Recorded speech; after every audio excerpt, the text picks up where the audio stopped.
আজকে তো তোমার অনেক সুন্দর লাগতাছে। হ্যাঁ, শহরের মাইয়াকে মতো লাগতাছে। চালাও তো সামান্য রিক্সা, এসব ভোগ বিলাসিতা করা কিসের দরকার? টাকা দিয়ে তুমি কি করবে? ভোগ বিলাসিতা করবে এনারা। চলো তোমার পৌঁছাই দেই। পৌঁছে দিয়ে আসবো মানে? কোথায় পৌঁছে দিয়ে আসবো? তুমি এসব কি কও? তুমি কি ভুলে গেছো নাকি? হ্যাঁ, আমার কত এই তুমি কি পাগল হয়ে গেছো? সেই তখন থেকে উল্টাপাল্টা কথা বলতেই আছো। তোমার এই ভাঙা রিক্সা করে আমি অফিসে যাব, আমার কি মান সম্মান থাকবে? আজকে কি সারপ্রাইজ দেবে? হ্যাঁ, নিজে একজন সামান্য রিক্সাওয়ালা, নিজেই ঠিক মতো খেতে পারে, সে আবার সারপ্রাইজ দিবে। তুই যে কি সারপ্রাইজ দিবে সেটা আমি খুব ভালো করেই জানি। আর শোন, তোর যোগ্যতা আছে আমাকে সারপ্রাইজ দেওয়ার? হ্যাঁ, তুই সারাদিন কয় টাকা ইনকাম করস? তুই যে সারপ্রাইজ দিবি তোর ইনকাম কত বল? কি হলো, চুপ করে আছিস কেন বল? সময় ছিল না, আমি রিক্সা চালা একেবারে টাকার ব্যবস্থা করে দিছি। আর তুমি অন কইতাছো যে আমি রিক্সাওয়ালা, আমি কয় টাকা আমি তোর সাথে কোনো মজা করতেছি না, আমি যা বলতেছি স্ট্রেট ফরওয়ার্ড বলতেছি। শোন, তুই একজন রিক্সাওয়ালা, তোর সাথে আমার যায় না, এটা তোর বুঝতে হবে। আমার মান্থলি স্যালারি বলতে আসছে। হ্যাঁ, তুই আমাকে হেল্প করছিস, এটা নতুন করে বলার কি আছে? হ্যাঁ, চিল্লায় চিল্লায় বলতে হবে তুই আমাকে হেল্প করছিস। যখন আমার খারাপ অবস্থা ছিল তখন আমি তোর হেল্প নিছি। তুই আমাকে এই কয়টা টাকা খোটা দিতেছ তো, সামনের মাসে স্যালারি পেলে না তোকে আমি টাকাটা দিয়ে দিব, বুঝতে পারছস? তুমি কি কইলা? ভালোবাসাটা দেখলাম না? আর আমি দিনের পর দিন কষ্ট করে তোমার জন্য ইনকাম করছি। তুমি আমার তো কইছিলা টাকার কাছে ভালোবাসার কোনো দাম নাই। এই, অনেক লেকচার দিছিস, এবার থাম। কি বললি? বিয়ে? তোর মতো এখন আমি ৮০,০০০ টাকা স্যালারি পাই, নেক্সট মান্থ থেকে আরো বেশিও পেতে পারি। ডে বাই ডে আমার স্যালারি বাড়বে। দেখ, তুই আর ঝামেলা করিস। তুই তোর এই ভাঙা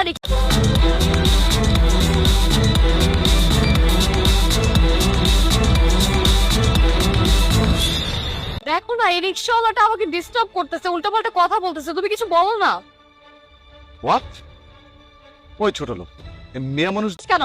আর বুড়ো কাকে বলতেছো? স্যার, ও আমার বয়ফ্রেন্ড। তুমি এসব কি কইতাছো? এই বুড়ো লোকটা তোমার বয়ফ্রেন্ড? আমার স্যালারি ও ১.৫ লাখ টাকা করে দিবে, আমার প্রমোশন হবে।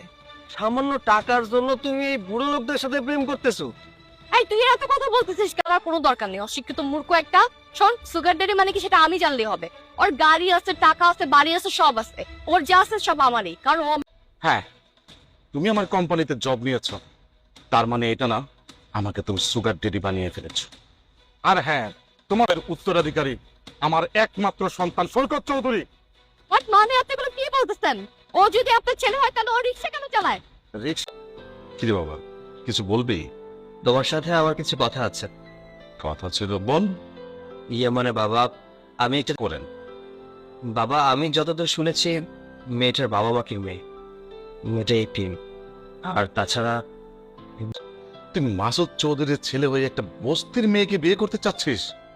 মেয়েটাকে আমি অনেকদিন ধরে অবজার্ভ করছিলাম। তবে আর বাবা, গোবরেও কিন্তু পদ্ম ফুল ফোটে। দেখ বাবা, আবেগ দিয়ে আসলে জীবন চলে। এখন তুই যেটা ফাঁদে ফেলে সমস্ত টাকা পয়সা হাতে এনে বাবা। বাবা, ওই মেয়েটা আমার সম্পর্কে কিছুই জানে না। আমি কতটুকু বড় লোক আর অবজার্ভ করেছি, মেয়েটাকে আমি ভালোবেসে ফেলেছি। এর জন্য আর কি তোমাকে বললাম। তুই যেহেতু বলছিস জানি, তারপর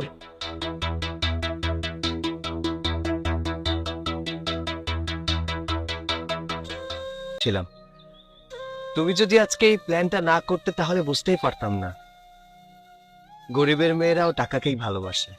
এতে এসে যায় তখন ছোটাছুটি করা শুরু করে দেয়। আই এম সরি বাবা, আমাকে তুমি মাফ করে দিও। তবে সত্যি কথা কি জানো, তোমাদের মতো কিছু সংখ্যক লোভী মেয়েদের জন্য পৃথিবী থেকে ভালোবাসা নামক শব্দটা হারিয়ে যাবে। বিশ্বাস, কিন্তু আফসোস আমি তোমাকে ভালোবাসা দিয়ে কিনতে পারিনি। তবে চাইলে তোমার ছলনা হেরে গেল আমার ভালোবাসা। আমি শুধুমাত্র তোমাকে ভালোবেসে অট্টালিকা ছেড়ে বস্তিতে পড়েছিলাম।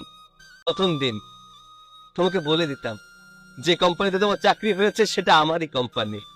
বাট দেখো, আসলে যেটা সরি, তোমার সাথে আর রিলেশন রাখা আমার পক্ষে সম্ভব না।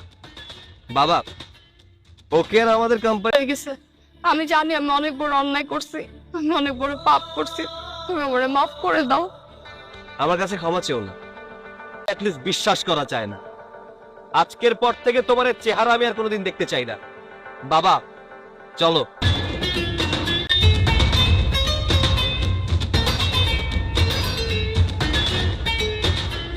করতে এখানে আসিনি, উনি আমার বাবা।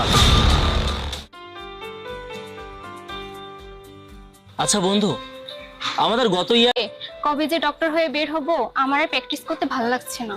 আরে তোরা যদি এত তাড়াতাড়ি ধৈর্য হারা হয়ে যাস, এরপর যখন ডাক্তার হবি, রোগীদের সেবা ডাক্তার বলেও তো একটা কথা আছে। হ্যাঁ, এবার ঠিক লাইনে এসেছিস। শোন, আমরা ডাক্তারই তো পড়ছি, ডাক্তার হব, কিন্তু আমাদের উপরে সাহায্য করতে পারে। হ্যাঁ, দীপ্ত তো ঠিক কথাই বলেছে। আচ্ছা, আমরা এখানে কতক্ষণ বসে থাকবো? চল না অন্য কোথাও যাই। হ্যাঁ তাই তো, ক্ষুধাও লেগেছে।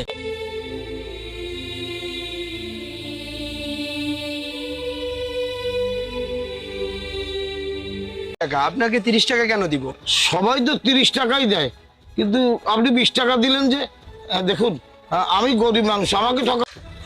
আপনারা তো বড় লোক মানুষ, আমরা গরিব মানুষ, আমাদের ঠকাবেন কেন? ছোট লোকের বাচ্চা রিক্সা চালক, তোর ওই চালাও তো সামান্য রিক্সা, এসব ভোগ বিলাসিতা করা কিসের দরকার? টাকা দিয়ে তুমি কি করবে? ভোগ বিলাসিতা করবে এনারা, এনাদের মতো বড় লোকেরা। এই ভাই, এনার মতো বাবার বয়সী রিক্সাওয়ালা আপনাকে আপনি আপনি করে কথা বলছে, অথচ আপনি তাকে তুই তুই করে কথা বলছেন। সে তার মাথার ঘাম পায়ে ফেলে রিক্সা চালিয়ে আপনাকে এখানে করছেন কেন? স্টপ! ভাষা সংযত করে কথা বলুন। আমি কোনো দালালি করতে এখানে আসিনি, উনি আমার বাবা। আর উনি রিক্সা চালিয়ে আমাকে ডাক্তারি হতে পারবে না। আপনি বড় লোক ঠিকই, কিন্তু মানুষ হতে পারেননি। গরিবদেরকে ভালোবাসতে শিখুন, তাদেরকে সম্মান করতে শিখুন। পকেট ভর্তি টাকা থাকলেই ভদ্রলোক হওয়া যায় না। যান। বাবা, তুমি আজ থেকে রিক্সা চালাবে না। আচ্ছা বাবা, আমি যদি রিক্সা না চালাই? আমি সহ্য করতে পারবো না।